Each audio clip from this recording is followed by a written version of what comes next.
l'anthropologie sonore, c'est souvent une traduction de l'anglais sound anthropology. Et moi, je préfère l'expression plutôt anthropologie du sonore parce que ça met l'objet sur le sonore. Et c'est pas l'anthropologie qui est elle-même sonore, quoique dans les méthodes, on enregistre aussi, mais j'aime bien centrer l'objet sur le sonore. Moi, c'est quelque chose qui m'apparaît de manière très évidente, et pour la plupart des ethnomusicologues, c'est que les musiciens avec qui on a travaillé souvent ne font pas de distinction aussi claire entre ce qui relève de la musique et ce qui relève de l'environnement sonore quotidien. Donc il y a un ethnomusicologue américain qui est très connu, qui s'appelle Steven Feld, qui est un des premiers en fait à avoir documenté ce type de relation en continuum comme ça entre la musique et le son de l'environnement. Lui, il travaillait en Papouasie-Nouvelle-Guinée et il analyse par exemple comment les chants se situent dans l'espace par rapport à une rivière, par rapport à un chant d'oiseau, et que pour les gens de cette société-là, qui s'appellent les Kaluli, il n'y a pas une frontière stricte entre ce que font les hommes dans leur village et la forêt qui les entoure ou toute cette topographie qui les entoure. Alors ça, c'était une chose très importante quand il a écrit ça, c'était dans les années 1980, et c'était à peu près au même moment des travaux de Murray Schaeffer, de l'écologie acoustique, c'est la fin des années 70, donc c'est des personnes qui se sont rencontrées, qui se sont lues. Il était très influencé aussi par les travaux de l'écologie acoustique, et il y avait comme ça une rencontre intellectuelle toute naturelle, même si le projet n'était pas le même. En tout cas, dans la manière de concevoir le son, le lien se faisait. Après, pour parler de mon expérience personnelle, moi j'ai toujours été frappée, comme j'ai travaillé beaucoup avec des musiciens itinérants, la manière dont ils rentraient en relation avec leur patron, c'était toujours par des appels, par des petits sons de gros lots, par exemple, qu'ils mettent sur leurs archets pour attirer la perception auditive. Ils jouent comme ça sur l'écoute, et puis dans leur chant, ils déroulent comme ça en fait tous les effets du son, en expliquant comment un son, ils disent pas la musique, ils disent le son, va avoir une valeur thérapeutique, il va créer des effets de transformation, comment un son peut être entendu à distance par l'intermédiaire de tel ou tel être vivant. Ils ont comme ça une théorie aussi où le rapport entre leur production musicale et nous, ce qu'on appelle le son environnant, n'est pas est très fragile en fait, fragile au sens pour les intellectuels. Ça n'a pas vraiment de sens pour nous ensuite de séparer ces deux sphères là, parce que c'est pensé et vécu déjà comme lié. Et donc l'enchaînement il se fait de manière assez naturelle. Pour moi ça s'est fait, j'ai toujours en fait quand j'étais étudiante, mes premiers terrains de recherche c'était j'enregistrais déjà l'environnement sonore parce que déjà il me frappait moi.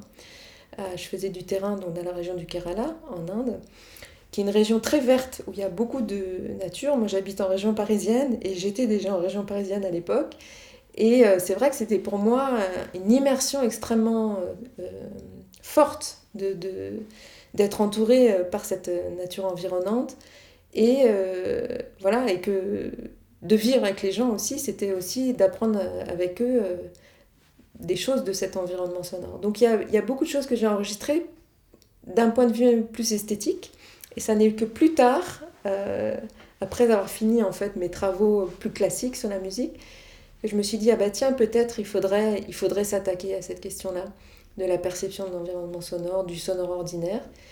Et par contre c'est pas du tout en milieu villageois que je l'ai fait, c'est plutôt en ville parce que l'Inde aussi c'est très intéressant.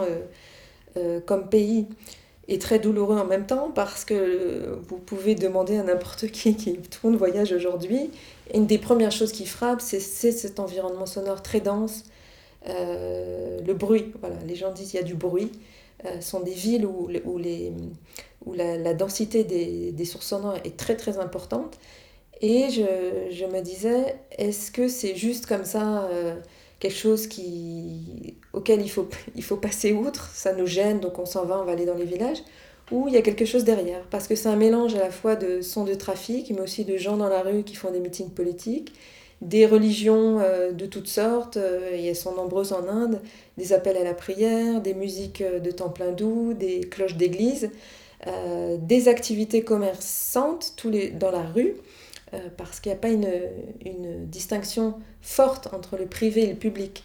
La rue, c'est souvent sans trottoir aussi, donc les activités commerciales, elles sont très importantes, et les gens commercent avec la voix. Voilà, donc on est immergé dans un milieu comme ça, fait de plusieurs activités. Alors soit on regarde ça à distance, comme le ferait, je sais pas moi, quelqu'un qui voudrait mesurer des décibels et dire, bah voilà, ça c'est un pays qui ne suit pas les normes préconisées par l'OMS. Mesurer en décibels, de dire, bah là on est toujours au-dessus de 80, mais est-ce que c'est que ça? De quoi est fait cette texture sonore? Et c'est comme ça que j'ai commencé à m'intéresser à ces différentes sphères d'activité où le son prend une importance soit centrale, soit périphérique, mais essayer de comprendre cette modalité qui n'est pas toujours prégnante en fait quand on commence à s'y intéresser. Alors la question de comment émerge un environnement sonore et comment on l'écoute, c'est évidemment lié. Moi, j'essaie justement de ne pas séparer ces deux aspects-là. En tout cas, le type de travail que je mène, c'est essayer déjà de comprendre le son en immersion. Donc la prise de son, elle se fait toujours en contexte. J'ai par exemple travaillé dans différents lieux publics, les gares, les lieux de culte. Donc c'est poser son micro au milieu des activités. Donc on est soi-même acteur aussi du son. Et le son, il émerge aussi de toutes parts et il dépasse souvent les gens qui participent. C'est ça qui est assez formidable dans l'anthropologie du sonore, c'est quand cette distinction entre production et restitution, elle n'est jamais très claire en fait. Et on essaie de comprendre plutôt comment un type d'ambiance peut émerger à partir d'interactions. Alors par exemple, dans une gare routière, il va y avoir un mélange les sons les plus saillants, c'est les sons de sifflet, parce qu'ils sont très hauts dans le spectre. Mais il va y avoir aussi les sons de moteur.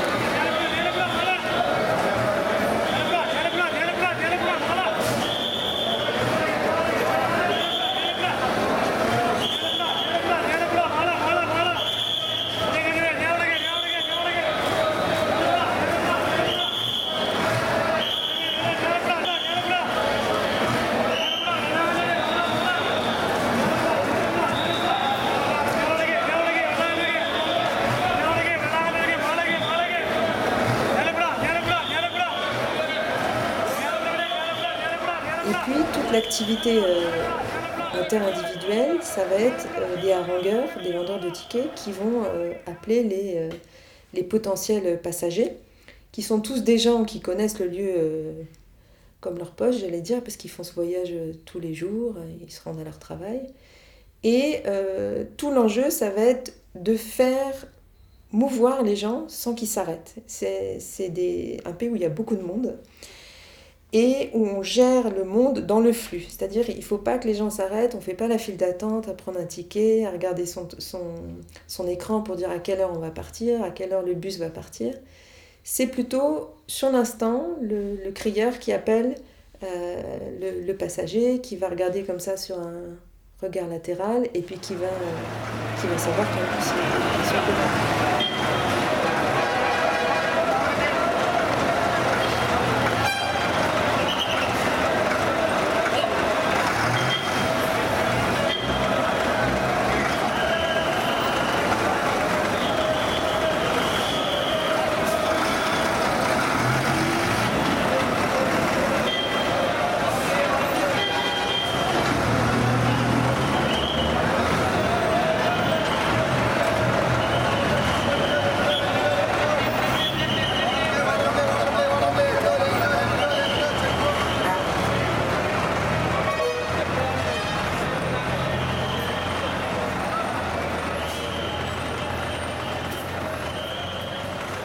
Donc c'est tout ce rapport c'est d'expliquer, en fait, tenter de comprendre une économie sonore, un management, comme on dit, sonore de la foule et du flux, qui sont extrêmement importantes dans ces pays. C'est pas, on retrouve ce type de dispositif sonore entièrement acoustique dans plein de pays. Et moi, j'ai trouvé ça très intéressant de comparer avec d'autres dispositifs qui sont très denses en termes de dispositifs comme voilà, les écrans comme dans nos pays, mais aussi ça se retrouve tout dans les gares ferroviaires en Inde aussi, où on indique en fait par des systèmes d'annonces, par des voix qui sont diffusées à grande échelle, comment va s'organiser le flux. Et donc c'est toute une gestion collective du temps, de la foule, de l'efficacité économique qui se fait à travers le sonore et qu'on peut comparer comme ça d'un pays à l'autre. Et grâce à des travaux de comparaison, j'aime beaucoup faire ça aussi. Voilà, les gares, c'est un très beau sujet en fait à comparer parce qu'il y en a à peu près dans tous les pays. Et voilà, par exemple, au Japon, c'est pas du tout la même manière de procéder dans les transports ferroviaires. C'est un système de sonnerie. Mais il y en a beaucoup plus qu'ici, avant que le train arrive, pendant que le train est à l'arrêt, et quand il redémarre, et pour lesquels les gens sont habitués parce qu'il y a un apprentissage aussi de ces sonorités-là. Alors voilà, en prenant comme ça des sites, comme la gare, on pourra parler d'autres sites plus tard si vous voulez, on peut comme ça commencer à comparer et donc faire une anthropologie du sonore, c'est-à-dire de voir qu'est-ce qui se joue en termes d'efficacité, en termes de signification, parfois dans le son. Mais ça a aussi un autre versant, cette anthropologie du sonore, c'est de s'intéresser aussi à l'aspect négatif du son, ce qu'on appelle le bruit, ou la question de la gêne. De la gêne au quotidien, principalement en ville. Et là aussi, c'est un sujet qui est beaucoup plus récent pour moi et qui est vraiment passionnant. C'est de voir comment, dans ces pays comme l'Inde, où les normes de décibels ne sont jamais respectées, et pourquoi, c'est comprendre pourquoi on n'arrive pas à implémenter les règles de restriction des décibels dans ces villes-là. C'est pas parce qu'il y a une absence de l'État, parce que l'État est très fort, c'est parce qu'il y a il y a comme deux conceptions qui sont pas conciliables en fait. D'avoir d'un côté, moi j'ai travaillé par exemple sur essayer de comprendre de quoi les gens se plaignent quand il y a trop de bruit dans les villes en Inde, ou à quel moment la police intervient quand elle le fait. C'est quand il y a l'utilisation de musique très fortes, amplifiées, qui sont diffusées par les temples, les églises. Les musulmans aussi font ça dans d'autres contextes festifs. Donc il n'y a pas de différence entre les religions dans l'usage abusif, alors abusif en termes juridiques. Mais à chaque fois, dans ces activités-là, il y a l'idée quand même de communiquer avec les gens et on ne passe pas à n'importe quelle musique, on essaie de toucher certains types de personnes et de s'imposer aussi dans l'espace sonore de la ville. Donc quand il faudrait pouvoir confronter en fait ceux qui diffusent la musique dans l'espace public et ceux qui font les normes. Parce que, voilà, comment interdire les sons musicaux, par exemple, dans l'espace public qui font souffrir véritablement les gens qui vivent à côté des lieux de culte, et ils sont nombreux, mais qui ne dérangent pas forcément ceux qui habitent plus loin. Et ne plus les avoir, ça voudrait dire interdire en fait une partie des activités rituelles des différentes religions qui sont extrêmement vivantes. C'est pas des religions qui intéressent une minorité de la population, c'est l'ensemble de la population qui a une religion. Donc ça veut dire, si on commence à aller voir un responsable de temple ou un prêtre et lui dire là je ne peux plus entendre votre musique, il y a des gens qui le font et qui souffrent de ça. Ils se retrouvent en très grande difficulté sociale. Par exemple, de ne plus pouvoir faire baptiser leurs enfants, de ne plus pouvoir marier leurs enfants au temple. Ça les désocialise d'une certaine manière à mettre en cause ce type d'organisation. Donc c'est un sujet assez délicat parce que ça touche à la fois au culturel, mais aussi à des valeurs qui sont nouvelles aussi dans ces pays, qui est celui de la citoyenneté, parce que la constitution indienne, en fait, elle explique, il y a un article 19 qui pose en fait le droit au sommeil, le droit à la liberté d'expression. Et donc ces valeurs-là, elles sont au-dessus des lois locales. Et donc c'est des débats à non plus finir dans les cours indiennes sur combien de temps va durer un appel à la prière, les heures de diffusion de la musique. Et c'est ça que j'étudie aussi. Et c'est intéressant de voir aussi que c'est pas une guerre des religions non plus. Moi j'avais cette idée un peu fausse de penser que finalement c'était les plaintes, elles allaient s'adresser. Voilà, c'est une personne qui serait gênée, appeler une ligne téléphonique pour dire voilà, ce temple fait trop de son, m'empêche de travailler, m'empêche de dormir. J'avais pensé que ça venait peut-être forcément que les appelants étaient d'une autre religion, mais en fait, l'analyse de ces sources-là montre qu'il n'y a pas du tout d'appartenance religieuse. Et ça, c'est important parce que dans l'anthropologie sonore qui concerne l'espace public et les questions religieuses, on pense souvent que c'est ce qu'on appelle des conflits communalistes. Et ça change complètement la perspective parce que du coup, ça devient la question qu'est-ce que c'est le respect du voisinage dans l'espace public, dans un pays extrêmement hiérarchisé. Et il faut savoir qu'en Inde, les relations sociales, elles sont souvent pensées à travers la caste, à travers les relations de quartier. Mais là, le son, ça nous invite à réfléchir à d'autres formes de relations. Du respect, et de mobiliser, et de comprendre aussi pourquoi on a besoin de marquer son pouvoir par le son. Si on le fait, c'est qu'il y a une raison aussi. C'est pas forcément pour forcer les gens à croire, parce qu'ils croient déjà. Il n'y a pas une perte de... Mais je ne vais pas donner une réponse unique aujourd'hui, mais c'est souvent lié avec le fait d'attirer l'attention sur un lieu. Quand il y a des grandes fêtes, voilà, c'est glorifier une divinité, d'ajouter plus de sons, et d'ailleurs c'est souvent dans tous les domaines, dans toutes les sphères perceptives que ça se passe. Il y a des grands panneaux de lumière, il y a des grandes installations de fleurs, de musique. Enfin, on offre comme ça, on surajoute des offrandes au moment des fêtes pour rendre hommage à ces divinités. Donc c'est pas juste le son pour embêter le voisin.